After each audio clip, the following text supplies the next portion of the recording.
여러분이 가장 두려워하는 일이 지금 일어나고 있다면 어떨까요? 혹은 당신이 전혀 예상하지 못했던 순간에 누군가의 말이나 행동으로 인해 마음 깊이 상처를 받았다면요. 우리 모두는 크고 작은 두려움과 마주하며 살아갑니다. 그 두려움 중 많은 부분은 인간관계에서 비롯됩니다. 좋은 사람들과의 관계는 삶을 밝게 만들지만 그 반대의 경우라면 우리의 마음과 정신을 병들게 만들기도 하죠. 그런데 가끔 이런 생각을 해보신 적 있나요? 내가 진짜 좋은 사람들과 어울리고 있는 걸까? 아니면 내가 정말 좋은 사람이 되려고 노력하고 있을까? 오늘의 방송은 이 질문에 대한 답을 찾는 데 도움을 드리려 합니다. 마음이 선하면서도 정신이 강한 사람들의 특징을 살펴보며 우리 삶의 방향을 조금 더 행복하게 만들어 볼까 합니다. 어릴 적 저는 늘 주변 사람들에게 착하다는 말을 듣곤 했습니다. 하지만 동시에 마음이 약하다는 지적도 받았죠. 사람들에게 싫은 소리를 듣기 싫어 모든 부탁을 들어주다가 정작 중요한 순간에 제 자신을 지키지 못한 적도 많았습니다. 이런 경험이 쌓이며 문득 깨달은 게 있었습니다. 착하기만 한 사람은 때로 스스로를 지키지 못한다는 것이죠. 오늘 방송의 시작을 함께 열어줄 이야기를 하나 들려드리겠습니다. 얼마 전 한 친구와 대화를 나누다가 그가 어린 시절 겪었던 일을 듣게 되었습니다. 그 친구는 학창 시절 늘 친구들에게 친절하고 배려 깊은 사람이었습니다. 모두가 그를 좋아했고 누구 하나 그를 나쁘게 말하는 사람은 없었죠. 하지만 정작 그는 자신이 힘든 상황에 처했을 때 도움을 요청하는 법을 몰랐다고 했습니다. 시험 스트레스로 힘들 때에도, 가족 문제로 마음이 무너질 때에도 그는 아무에게도 자신의 어려움을 털어놓지 못했습니다. 왜냐하면 주변 사람들의 기대에 부응하기 위해 항상 괜찮은 사람처럼 보이려 했기 때문입니다. 그러던 어느 날 정말 친한 친구 한 명이 다가와 이렇게 말했답니다. 내가 그렇게 모든 걸 혼자 감당하려고 하면 우리 중 누구도 내가 힘든 걸 알 수 없잖아. 그러면 너도 우리도 행복하지 않을 거야. 그 친구의 말은 마치 눈을 뜨게 해주는 한 줄기 빛 같았습니다. 착한 마음을 지키되 때로는 자신의 감정과 상황을 솔직하게 드러낼 수 있어야 한다는 걸 그제야 깨달았던 거죠. 이 이야기를 들으면서 저 역시 깊은 공감을 느꼈습니다. 우리는 종종 착하다는 것과 자신을 희생하는 것을 혼동합니다. 하지만 진정한 선함은 단순히 희생에서 오는 것이 아닙니다. 그것은 다른 사람을 배려하면서도 스스로를 존중하고 지키는 데서 옵니다. 우리는 누구나 좋은 사람이 되고 싶어 합니다. 하지만 좋은 사람이 되려는 과정에서 때로는 자신의 경계를 잃어버리기도 하죠. 그래서 저는 오늘 방송을 통해 마음이 선하면서도 정신이 강한 사람의 특징을 5가지로 나누어 이야기해 보려 합니다. 그 특징을 하나씩 살펴보며 우리 자신을 돌아보고 또한 우리와 함께하는 사람들을 다시 한번 생각해보는 시간을 가져보길 바랍니다. 오늘 이야기의 끝에서는 위대한 철학자 아리스토텔레스가 말한 덕은 극단이 아니라 중용에서 발견된다는 문장을 마음에 새길 수 있을 겁니다. 우리 삶을 조금 더 나은 방향으로 바꿔줄 첫걸음을 함께 내디뎌 보죠. 이번 방송을 통해 여러분이 느낄 수 있는 감정은 편안함, 위로, 그리고 잔잔한 깨달음이 될 것입니다. 이제 다가올 이야기를 기대하며 마음을 열어주셨으면 좋겠습니다. 이번에는 마음이 선하면서도 정신이 강한 사람의 특징 중 첫 번째를 이야기해 보려 합니다. 이들의 가장 두드러진 특징 중 하나는 자신의 가치를 스스로 존중한다는 점입니다. 여기서 말하는 가치란 단순히 성취나 외적인 모습이 아닙니다. 그보다는 자신이 누구인지, 어떤 삶을 살아가고 있는지를 온전히 인정하고 받아들이는 태도입니다. 한번 이런 상황을 상상해 볼까요? 회사에서 중요한 프로젝트를 맡게 된 한 사람이 있습니다. 그는 최선을 다해 준비했지만 결과적으로는 상사로부터 냉정한 평가를 받게 되죠. 동료들 사이에서는 수군거림이 이어지고 그는 자신감이 크게 떨어지게 됩니다. 그런데 여기서 두 가지 다른 반응이 나올 수 있습니다. 첫 번째는 자기 자신을 끊임없이 비난하며 나는 왜 이렇게 부족할까라는 생각에 사로잡히는 경우입니다. 이 경우 그는 계속해서 자존감이 낮아지고 다음 도전을 망설이게 될 가능성이 큽니다. 반면 두 번째 반응은 조금 다릅니다. 그는 실망스러운 결과를 인정하면서도 이 상황이 자신의 가치를 결정짓는 전부가 아니라는 것을 깨닫습니다. 이번 프로젝트는 잘 되지 않았지만 나는 여전히 많은 것을 배웠고 성장할 기회를 가졌다. 이런 긍정적인 마음가짐을 통해 그는 다시 도전할 힘을 얻게 되는 것이죠. 여기서 중요한 것은 자신의 가치를 스스로 결정하는 태도입니다. 남들이 뭐라고 하든 세상이 자신을 평가하려고 하든 그 모든 외부의 소리에 흔들리지 않고 자신만의 기준으로 삶을 바라보는 자세 말입니다. 이 이야기는 제가 몇 년 전 상담했던 한 여성의 사례를 떠올리게 합니다. 그녀는 대학 졸업 후 오랫동안 구직 활동을 했지만 수십 번의 면접에서 낙방하며 점점 자신을 의심하게 되었다고 했습니다. 저는 정말 쓸모없는 사람 같아요. 누가 저를 고용하고 싶어 할까요? 그녀의 말에는 좌절과 두려움이 가득했죠. 하지만 우리가 함께 이야기를 나누며 그녀가 가진 강점을 다시 돌아보게 되었을 때 그녀는 작은 변화의 실마리를 찾았습니다. 제가 가진 기술과 경험은 분명 가치 있는 거였군요. 다만 아직 제자리에 도달하지 못했을 뿐이네요. 그녀는 그 후 새로운 마음가짐으로 다른 도전을 시작했고 몇 개월 뒤 자신의 강점을 인정받는 직장에 들어가게 되었습니다.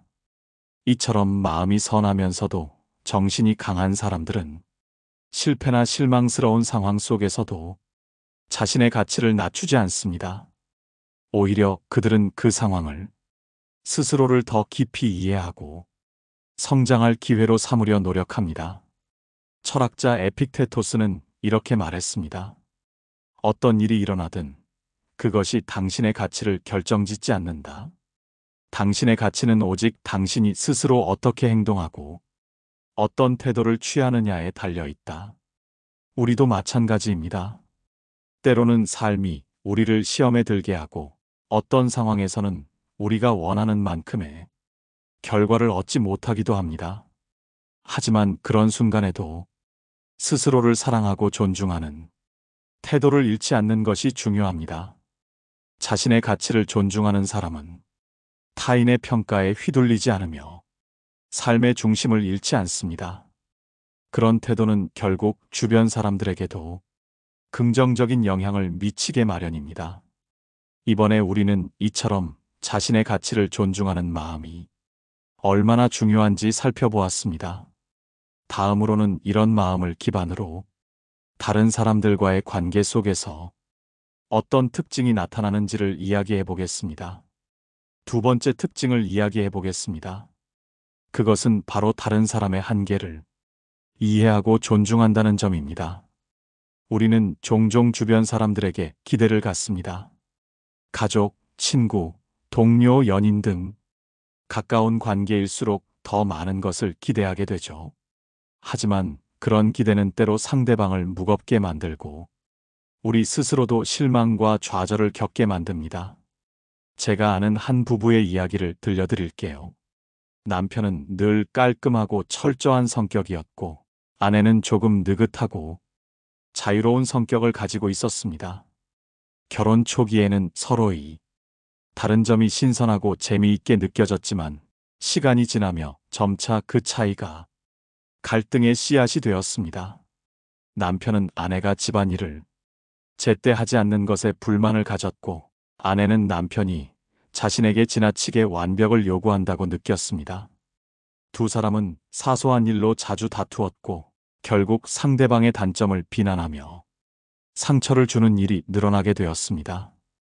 어느 날 남편은 아내와의 다툼이 끝난 후 혼자 시간을 가지며 자신을 돌아보게 되었다고 했습니다. 그는 문득 이런 생각이 들었다고 합니다. 나는 왜 그녀가 나와 똑같이 행동하기를 바라고 있는 걸까? 그는 자신의 기대가 지나치게 높았음을 깨닫게 되었습니다. 그 후로 남편은 아내를 있는 그대로 받아들이기 위해 노력했습니다.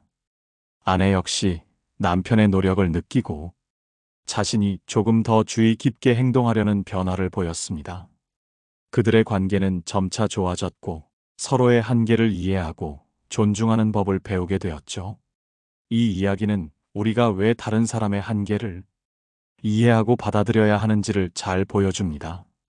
상대방이 가진 성격, 가치관, 능력은 모두 다르며 그 다름은 각자의 개성을 이루는 중요한 요소입니다.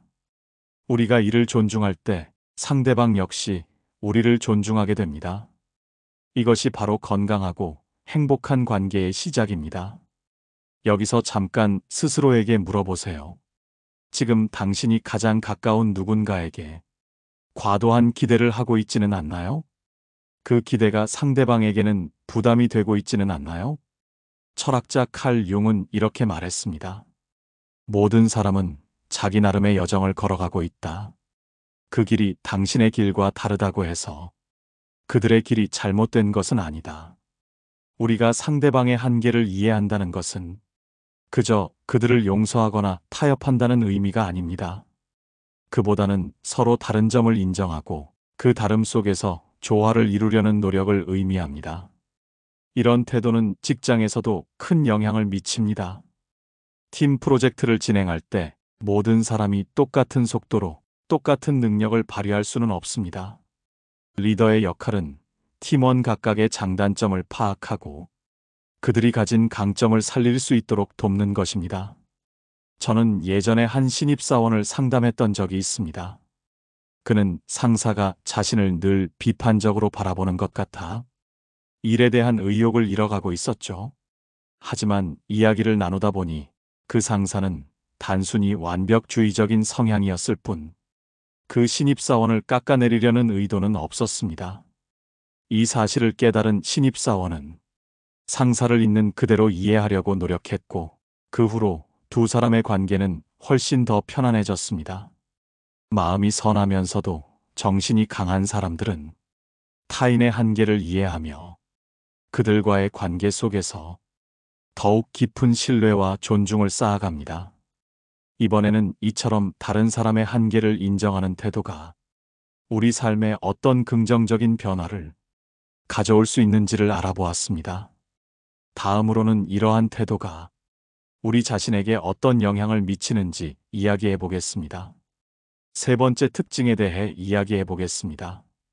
그것은 바로 자신의 감정을 잘 다스릴 줄 안다는 점입니다. 감정을 다스리는 것, 어쩌면 인생에서 가장 어렵고도 중요한 과제일지도 모릅니다. 우리는 매일 다양한 감정에 휩싸입니다. 기쁨과 슬픔, 분노와 두려움, 그리고 때로는 말로 설명하기 어려운 복잡한 감정까지. 이 모든 감정은 우리의 삶에 큰 영향을 미치지만 그 감정을 어떻게 처리하느냐에 따라 삶의 질은 완전히 달라지게 됩니다. 한번 이런 상황을 떠올려 보세요. 한 남성이 퇴근길에 교통체증에 갇혔습니다. 오랜 업무로 이미 지친 상태였던 그는 차 안에서 점점 초조해졌습니다. 그리고 앞차가 갑자기 방향 지시등도 켜지 않은 채 끼어들자 그의 분노는 폭발하고 말았습니다. 그는 차창을 열고 고함을 지르며 상대방에게 화를 냈습니다. 하지만 정작 그 후에는 스스로도 그 감정을 주체하지 못해 더 불쾌해졌고 집에 돌아가 가족에게도 짜증 섞인 태도를 보이게 되었습니다. 이 이야기는 우리가 흔히 겪는 일상의 모습입니다. 감정은 순식간에 우리를 휘감고 그 감정이 잘못된 방식으로 표출될 때 우리뿐 아니라 주변 사람들까지 상처받게 됩니다. 그렇다면 감정을 다스리는 사람들은 어떻게 다를까요? 이들은 감정이 치밀어 오를 때 일단 스스로에게 이렇게 묻습니다. 내가 지금 느끼는 이 감정은 무엇인가? 이 감정을 그대로 표현하면 이 상황이 나아질까? 아니면 더 나빠질까? 감정을 다스린다는 것은 억누르거나 무시하는 것이 아닙니다. 그보다는 자신의 감정을 정확히 인식하고 그 감정을 올바르게 표현하거나 처리할 수 있는 방법을 찾는 것입니다. 예전에 제가 만났던 한 여성의 이야기가 떠오릅니다.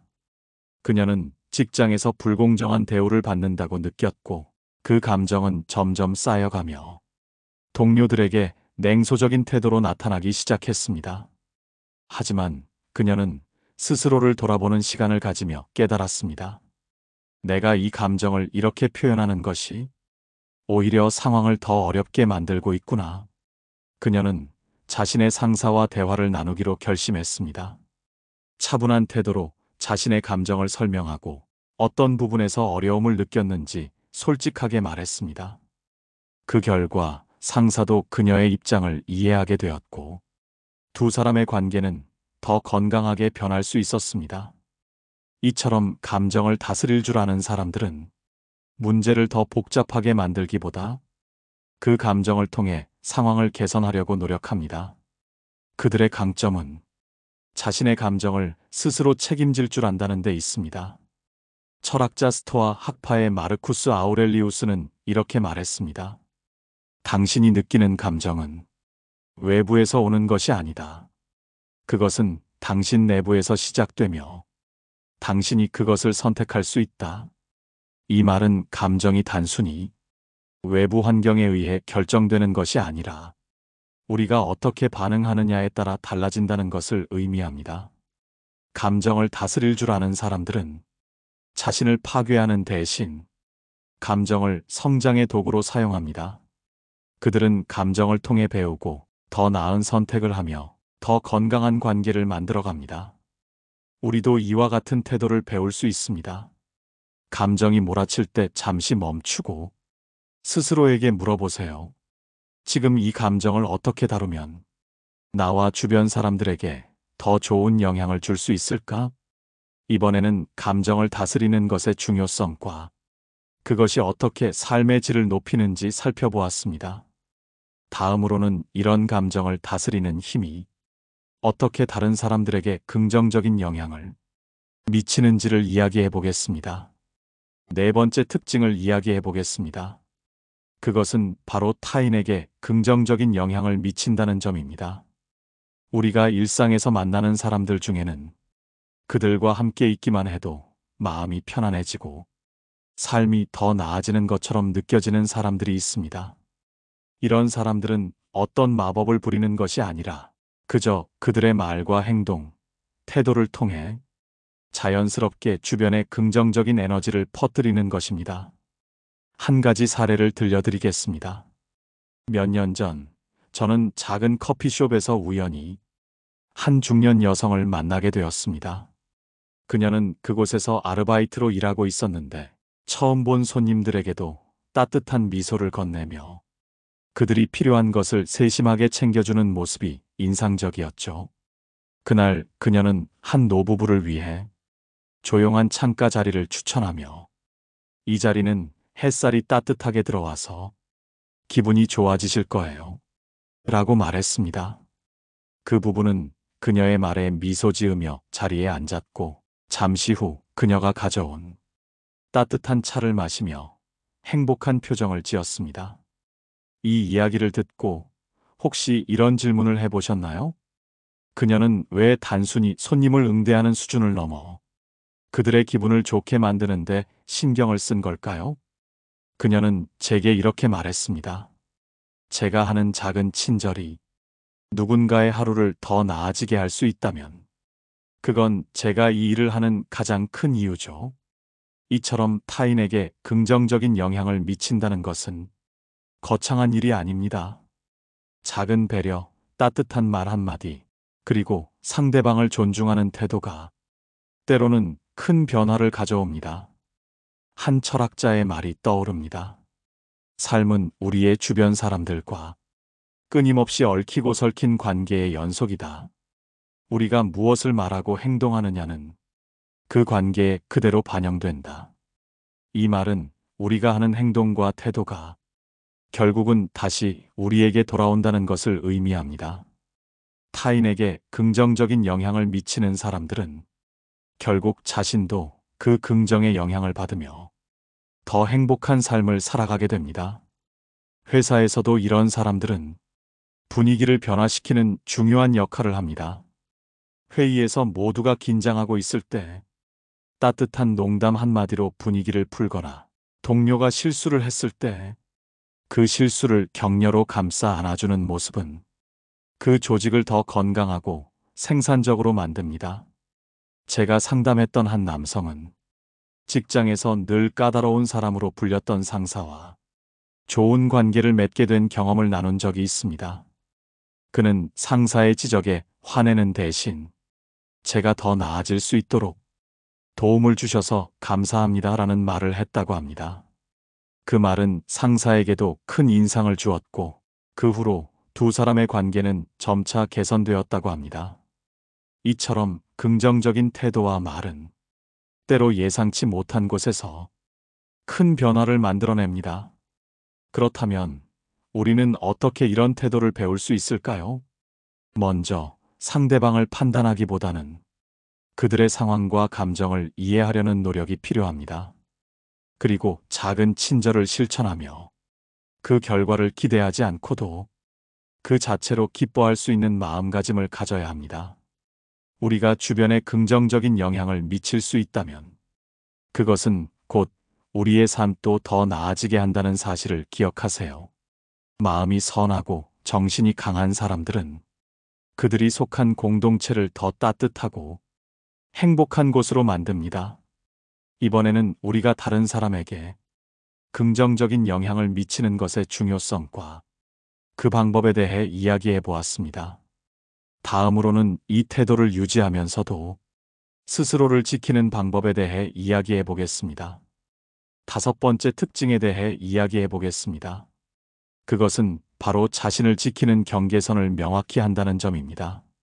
많은 사람들이 착한 사람, 친절한 사람으로 보이기를 원하지만 그 과정에서 자신을 잃어버리는 경우가 많습니다. 자신의 감정을 억누르고 누군가의 요구를 거절하지 못하며 결국에는 자신의 행복보다 타인의 만족을 우선시하게 되는 것이죠. 그렇다면 마음이 선한데도 정신이 강한 사람들은 어떻게 자신을 지키면서도 타인과의 좋은 관계를 유지할 수 있을까요? 우선 이들은 경계선을 설정하는데 두려움이 없습니다.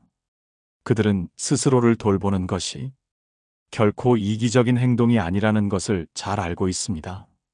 아니요라고 말하는 것이 상대방을 거부하는 것이 아니라 스스로를 보호하기 위한 중요한 표현이라는 것을 이해하죠. 제가 상담했던 한 여성의 이야기를 들려드리겠습니다. 그녀는 친구와 가족들 사이에서 늘 도와주는 사람으로 불렸습니다. 누군가가 부탁을 하면 본인의 스케줄이나 감정을 고려하지 않고 항상 먼저 수락했습니다. 하지만 시간이 지날수록 그녀는 점점 지쳐갔습니다.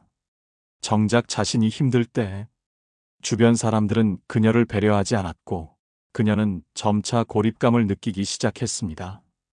그녀와 이야기를 나누며 저는 이렇게 물었습니다. 왜 그렇게 모든 부탁을 들어줘야 한다고 생각하세요? 그녀는 잠시 생각하다가 그게 제가 좋은 사람이 되는 방법인 줄 알았어요 라고 답했습니다. 그 대답은 많은 사람들에게도 공감될 이야기일 겁니다. 우리는 흔히 착한 사람으로 보이고자 자신의 경계선을 허물어버립니다. 하지만 정작 그러한 태도는 자신을 소진시키고 오히려 주변 사람들과의 관계를 해치는 결과를 낳을 수 있습니다. 그 후 그녀는 경계선을 설정하는 연습을 시작했습니다. 작은 것부터 시작했죠. 친구가 갑작스럽게 만나자고 제안했을 때 자신이 바쁜 상황이라면 솔직히 거절하기, 가족이 그녀에게 지나치게 의존하려 할 때 적당한 선에서 도움을 멈추기. 처음에는 낯설고 어려웠다고 합니다. 하지만 시간이 지나면서 그녀는 더 건강하고 안정적인 관계를 유지할 수 있게 되었다고 했습니다. 경계선을 설정하는 것은 단순히 타인을 밀어내는 행동이 아닙니다. 그것은 스스로를 존중하고 타인에게도 건강한 신호를 보내는 것입니다. 이 정도는 내가 할 수 있지만 그 이상은 나에게 무리가 될 수 있다. 이렇게 말하는 것은 자신과 타인 모두에게 필요한 지혜로운 선택입니다. 철학자 칸트는 이런 말을 남겼습니다. 인간은 도구가 아니라 목적으로 대우받아야 한다. 이 말은 자신을 포함한 모든 사람을 하나의 독립적인 존재로 존중해야 한다는 뜻입니다. 우리는 스스로를 소중히 대할 때 비로소 다른 사람들에게도 진정한 의미의 선함을 베풀 수 있습니다. 또한 경계선을 설정할 때 중요한 것은 단호하면서도 부드럽게 전달하는 것입니다. 예를 들어, 지금은 제가 도와드리기 어려운 상황이에요. 하지만 다른 방법을 찾아보는 데는 조언을 드릴 수 있을 것 같아요 라고 말하면 상대방은 거절을 받아들이면서도 여전히 존중받는 느낌을 받을 수 있습니다. 우리 모두는 누군가를 돕고 싶어 하지만 그 도움은 스스로의 여유와 행복이 기반이 될 때 비로소 진정한 가치를 발휘합니다. 마음이 선한 동시에 정신이 강한 사람들은 이 균형을 잘 이해하고 스스로를 지키면서도 타인에게 긍정적인 영향을 미칠 수 있는 방법을 알고 있습니다. 이번에는 경계선을 설정하는 것의 중요성과 그것이 삶에 어떤 변화를 가져오는지 이야기해 보았습니다. 마지막으로 이 모든 특징들이 우리 삶에 어떤 의미를 가지며 어떻게 실천할 수 있을지에 대해 마무리하며 정리해 보겠습니다. 우리는 지금까지 마음이 선하면서도 정신이 강한 사람들이 가진 5가지 특징에 대해 이야기해 왔습니다. 그들이 가진 공통된 특징은 단순히 성품이 좋다는 것에 그치지 않고 삶의 복잡한 상황 속에서도 스스로를 지키며 타인에게 긍정적인 영향을 미치는 데 있었습니다. 이제 이 모든 특징들이 우리 삶에 어떤 의미를 가지는지, 그리고 이를 어떻게 실천할 수 있을지 마무리하며 정리해 보겠습니다. 첫째, 마음이 선한 사람들은 타인에게 따뜻한 에너지를 주면서도 자신의 가치를 잃지 않습니다. 그들은 감정에 솔직하며 자신이 느끼는 슬픔이나 기쁨을 억지로 감추지 않고 표현할 줄 압니다. 그 표현이 때로는 다른 사람의 공감을 이끌어내고 우리 모두가 인간으로서 연결되어 있음을 깨닫게 합니다. 둘째, 그들은 삶의 어려운 순간에도 흔들리지 않는 강인함을 가지고 있습니다. 이 강인함은 단순히 고통을 견뎌내는 힘이 아니라 삶의 시련을 성장의 기회로 받아들이는 태도에서 나옵니다. 실수를 두려워하지 않고 오히려 그것을 통해 더 나은 자신으로 변해가는 과정이죠. 셋째, 그들은 타인에게 긍정적인 영향을 미칩니다. 작은 친절에서 시작된 그들의 행동은 도미노처럼 주변 사람들에게 선한 에너지를 퍼뜨립니다. 이는 결국 사회 전체를 더 따뜻하고 살기 좋은 곳으로 만듭니다. 넷째, 그들은 경계선을 설정할 줄 아는 사람들입니다. 자신의 마음과 시간을 지키며 타인의 요구에 휘둘리지 않음으로써 건강한 관계를 유지합니다. 이것은 스스로를 존중하고 사랑하는 데서 시작됩니다. 다섯째, 그들은 그 선함을 삶의 일관된 태도로 유지합니다. 좋은 날에도 힘든 날에도 그들은 자신의 선함을 잃지 않으며 강인한 정신으로 삶을 대합니다. 이런 사람들은 우리가 살아가면서 꼭 곁에 두고 싶은 사람들이죠. 그렇다면 우리는 어떻게 이런 삶을 실천할 수 있을까요? 어렵게 생각할 필요는 없습니다. 오늘부터 아주 작은 변화로 시작해 보세요. 가령 지나가는 사람에게 따뜻한 미소를 건네는 것, 스스로에게 솔직하게 내가 지금 어떤 기분인지 물어보는 것, 타인의 부탁을 거절해야 할 때는 이건 지금 제가 할 수 없는 일 같아요 라고 말하며 자신의 시간을 지키는 것, 이런 작은 행동들이 모여 우리 자신을 더 강하고 따뜻한 사람으로 만들어줄 것입니다. 마음이 선하면서도 정신이 강한 사람은 세상에 빛을 더합니다. 그들은 주변 사람들에게 위로가 되고 삶의 무게를 조금 더 가볍게 만들어줍니다. 하지만 가장 중요한 것은 그 선함이 스스로를 돌보고 사랑하는 데서 비롯된다는 점입니다. 마지막으로 철학자 니체의 말을 빌려 오늘의 이야기를 마무리하고 싶습니다. 삶이 우리를 넘어뜨리려 할 때, 그때야말로 우리는 삶을 춤추게 할 수 있다. 삶은 때로 우리를 힘들게 하지만 그 순간에도 마음의 선함과 강인함을 잃지 않는다면 우리는 삶을 진정으로 살아낼 수 있을 것입니다. 이 방송을 들으면서 여러분의 마음에 작은 위로와 용기가 스며들었다면 좋겠습니다. 오늘 이야기 중 어떤 점이 가장 와닿았는지, 그리고 여러분이 실천하고 싶은 행동은 무엇인지 댓글로 남겨주세요. 좋아요와 구독은 제가 더 많은 이야기를 여러분께 전할 수 있는 큰 힘이 됩니다. 다음 방송에서는 더 깊고 따뜻한 이야기로 여러분을 찾아뵙겠습니다. 오늘도 여러분이 선함과 강인함으로 스스로를 빛나게 하길 바랍니다. 깨달음의 광장이었습니다.